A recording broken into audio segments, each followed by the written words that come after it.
pas savoir comme je suis heureux de poster cette vidéo aujourd'hui. Tout le process que ça a été de pouvoir apprendre à voler seul en parapente et je vais te raconter tout ça en détail. Mais avant, deux petites choses. La première, qu'on soit bien d'accord, ce n'est pas une vidéo pour que toi tu apprennes à faire du parapente seul. Il y a plein de gens qui sont qualifiés pour t'apprendre et ça ne sera certainement pas moi.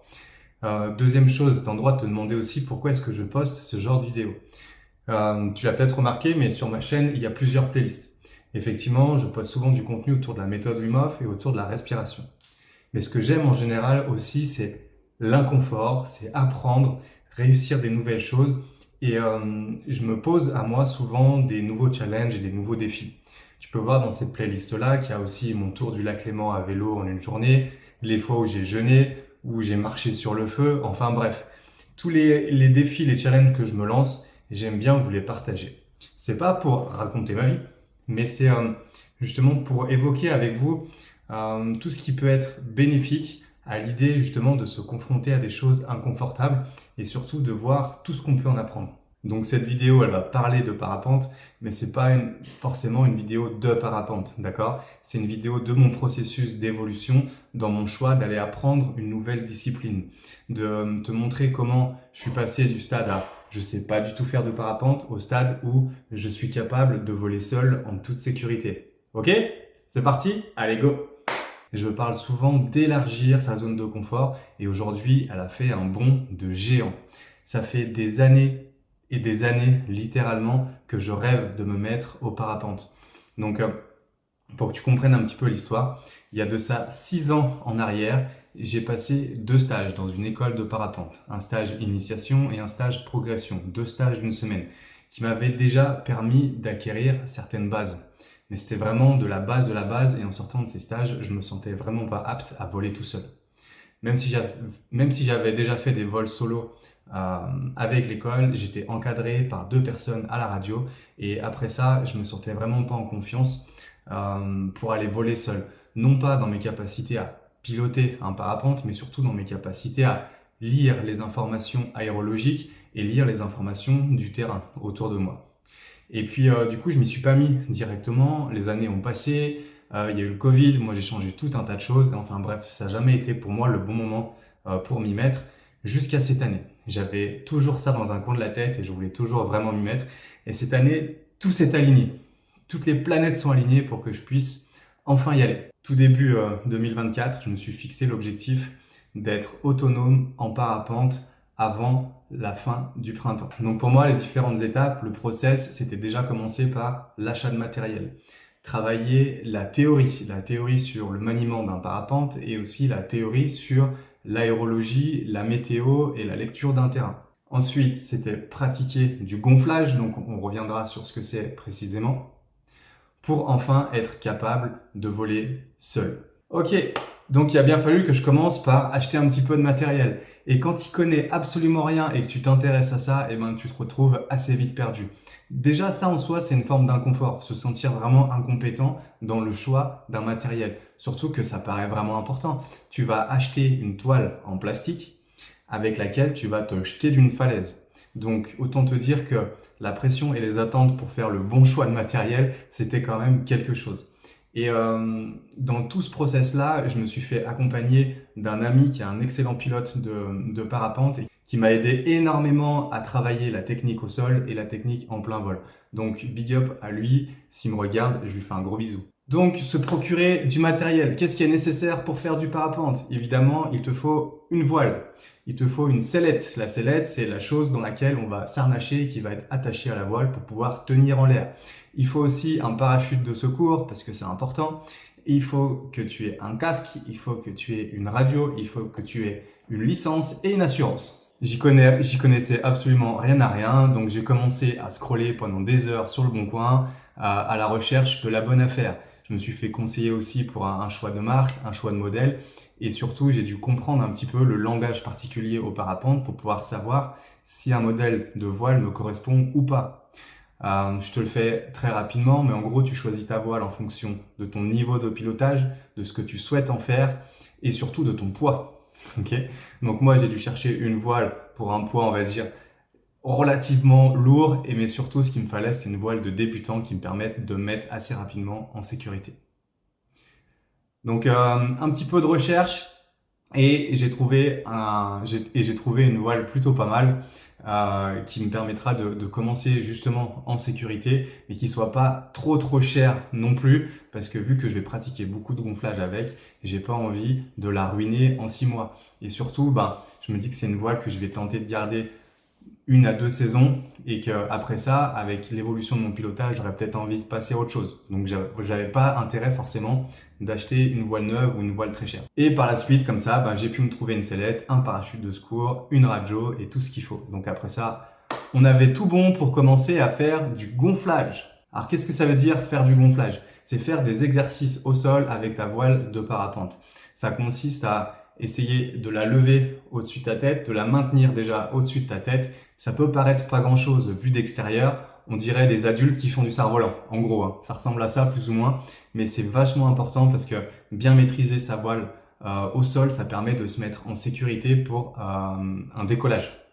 Parce que les plus gros risques dans le parapente, c'est au moment du déco, c'est au moment de latéraux. Quand on est bien solidement en l'air, logiquement, il ne peut pas se passer grand-chose, sauf conditions vraiment anormales ou un gros défaut de pilotage. Et pour te montrer d'un peu plus près, le gonflage, ça ressemble à ça. Yes! Recule, recule. Voilà, tempo. Yes! À gauche, à gauche, à gauche. Va à gauche. Ok. Va à gauche, va à gauche. Yes, encore, encore, encore, encore. Yes! Donc là, je te montre une petite séquence de gonflage qui s'est plutôt bien passée, mais tu te doutes bien qu'il y en a eu des dizaines et des dizaines d'autres où je me suis fait traîner derrière ma voile, où j'arrivais absolument pas à la monter. Enfin bref, je me sentais nul de chez nul. Ce qui peut se pratiquer aussi dans certaines conditions, c'est ce qu'on appelle des sauts de puce. Il y a certains terrains qui permettent ça, qui ont la pente nécessaire pour gonfler la voile, faire un tout petit décollage à quelques mètres du sol pour aller se poser juste un peu plus loin. Ça permet vraiment, en l'espace d'une quinzaine de secondes, d'appréhender une phase de décollage et une phase d'atterrissage.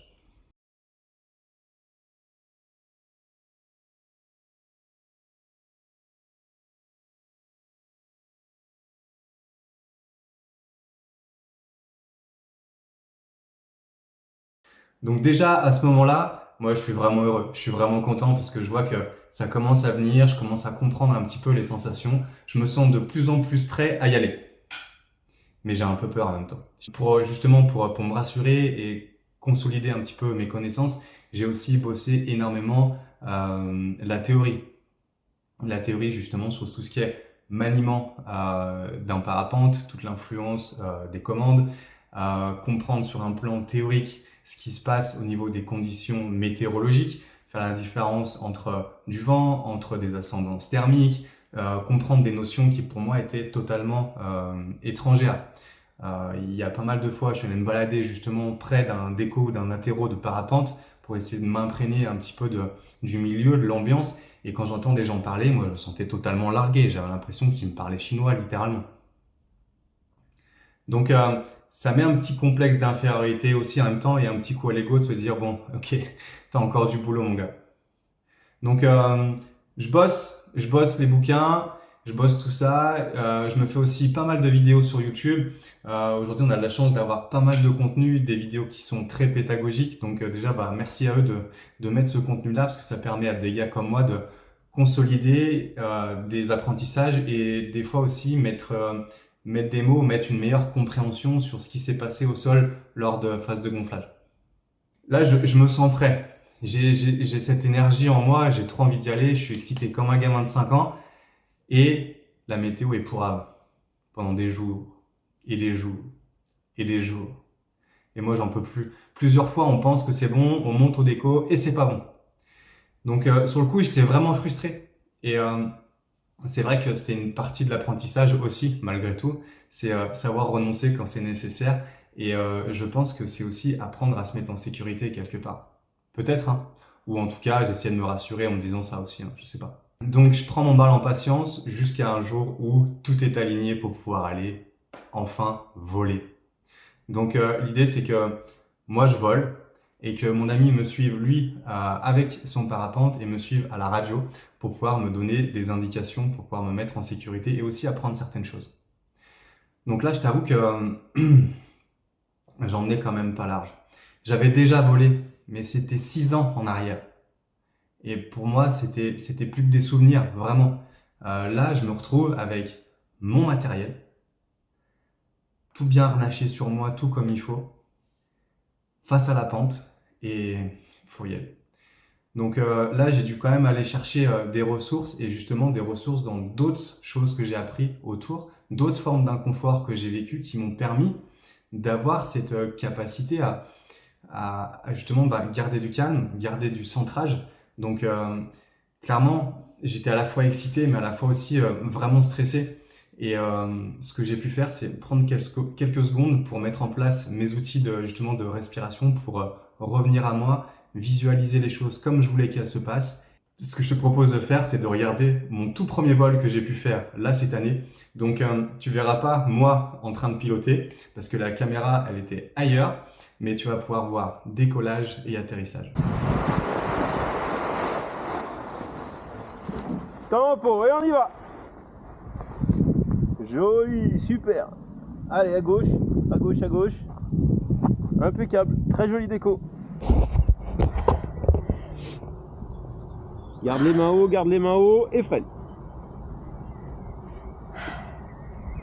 Ben voilà, premier vol, impeccable.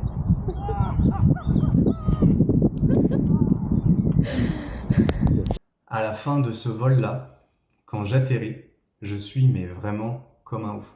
Écoute, il faut vraiment que je te partage ça. Les sensations que j'ai eues pendant ce vol, je pense que j'ai eu la chance d'expérimenter ce qu'on appelle un état de flow. Un état dans lequel je suis à la fois calme, serein, mais dans la performance, mais dans le focus et dans l'ultra concentration. Un moment où la notion du temps, elle disparaît totalement. Tout est fluide, tout est précis et en même temps, tout est calme. Je te jure, c'était vraiment, mais alors vraiment merveilleux comme moment, quoi.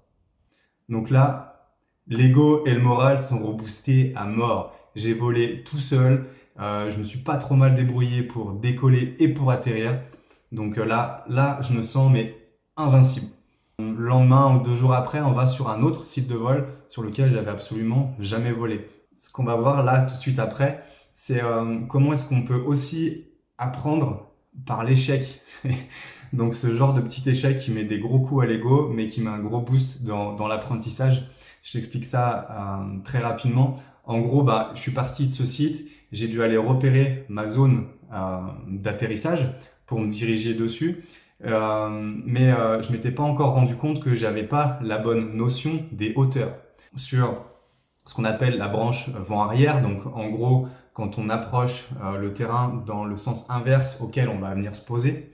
Et je me rends compte que déjà les arbres, ils sont pas trop loin en dessous de mes pieds. Donc je pars pour faire mon atterrissage et regarde, il va se passer ça. Bon, voilà un exemple parfait d'apprentissage par l'échec. Ça m'apprendra à mieux gérer les distances et entamer ma phase d'atterrissage au bon moment. Là, mon terrain, il est juste un peu plus loin, mais je suis beaucoup trop court. Les arbres se rapprochent beaucoup trop vite, j'essaye de me faufiler comme je peux, je sais que je vais pas le faire. Et bam, je me mange un arbre, je pose la voile dans l'arbre. Mais tout va bien et on reste serein. Ouais, nickel, j'étais un peu court. Bon, et du coup, après cet événement-là, j'ai commencé à flipper un petit peu. À flipper un petit peu justement de ce qui allait se passer en vol. Donc, je te mets pas trop de vidéos sur les vols d'après, mais il y en a eu quelques autres, 5 ou 6. Et du coup, à chaque fois, j'étais... même quand j'étais en vol, pas en phase d'atterrissage, mais en vol et proche des reliefs, j'étais un peu du coup dans cette méfiance de mon rapport par rapport au sol. Mais je pense que c'est ça aussi qui me permettait de me mettre en sécurité et petit à petit de réussir à affiner mon jugé de ma distance au sol justement. Pour que tu puisses peut-être ressentir ou moins voir ou essayer de capter un petit peu tout le bonheur que c'est de faire du parapente seul. Quand tu es là, perché dans le ciel, en silence, avec des sensations qui sont à la fois douces, mais en même temps intenses, et comme c'est beau, et comme c'est parfait, et en fait, c'était ça, ce confort-là, il est juste immense. Et tout l'inconfort que j'ai dû vivre pour apprendre à faire ça tout seul, eh ben, ça en valait largement la peine. Regarde juste ça. Je te propose maintenant, en silence, juste 1 minute de vol en parapente au-dessus du lac d'Aiguebelette.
Bilan des courses. Aujourd'hui, je suis capable de voler seul.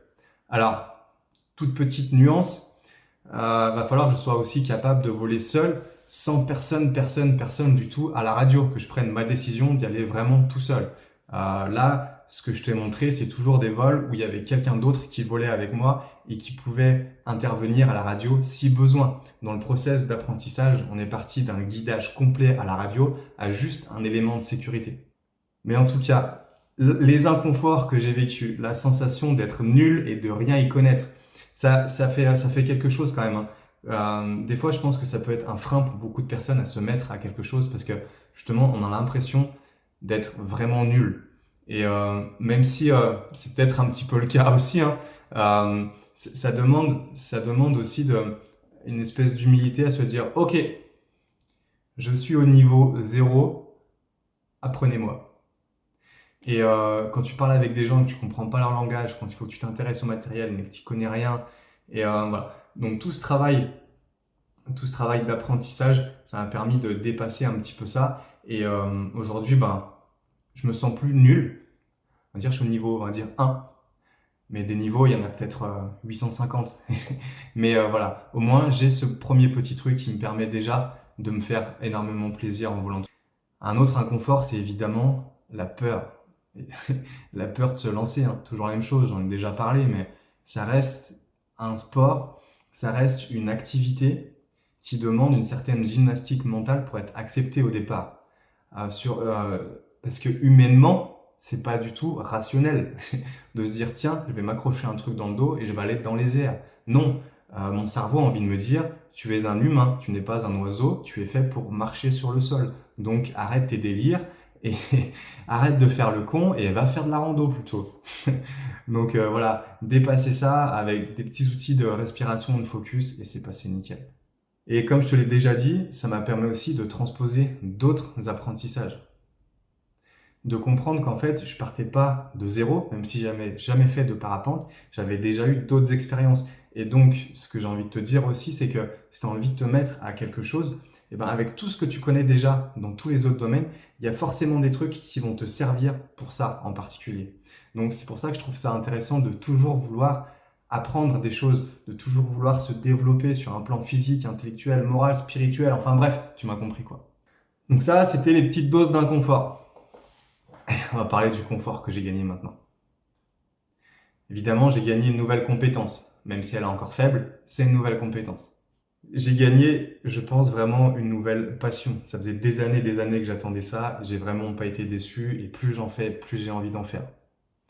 Et c'est un truc qui est important d'avoir aussi, je pense, des choses qui, en dehors de notre travail, qui nous donnent de la joie, qui nous procurent des choses comme ça. Et ça, pour le coup, j'ai vraiment trouvé un truc qui moi, me passionne à fond, quoi. J'ai gagné aussi un autre moyen de profiter de la nature et de profiter des paysages. Parce que forcément, tout ça, vu du ciel, ça prend quand même une autre saveur. J'ai gagné aussi un peu plus de confiance. Donc il y a peut-être un petit peu d'ego là-dedans, je sais pas ce que tu vas en penser toi, mais En tout cas, je me dis qu'aujourd'hui, je suis capable de faire ça et ça me donne un peu plus de confiance en moi d'une manière générale. Donc pour finir, avant de se laisser, deux choses. La première, je te le redis, mais tout ce process-là, je te le montre pour te partager mon expérience et encore une fois, te montrer que accepter certaines doses d'inconfort, c'est accepter aussi l'idée qu'on va pouvoir progresser, qu'on va pouvoir apprendre, grandir, se développer. Donc cette vidéo, elle fait partie de la rubrique de mes défis, de mes challenges personnels. Donc deuxième chose, si toi, tu as des idées de défis à me lancer, eh ben, écoute, je suis preneur. Moi, j'aime bien me foutre un peu dans la merde et voir ce qu'on peut en tirer.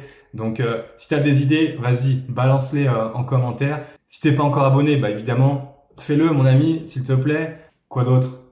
Eh ben c'est tout, hein. Profite de la vie, rappelle-toi que l'inconfort, c'est le terreau du progrès. Prends soin de toi. À plus. Ciao.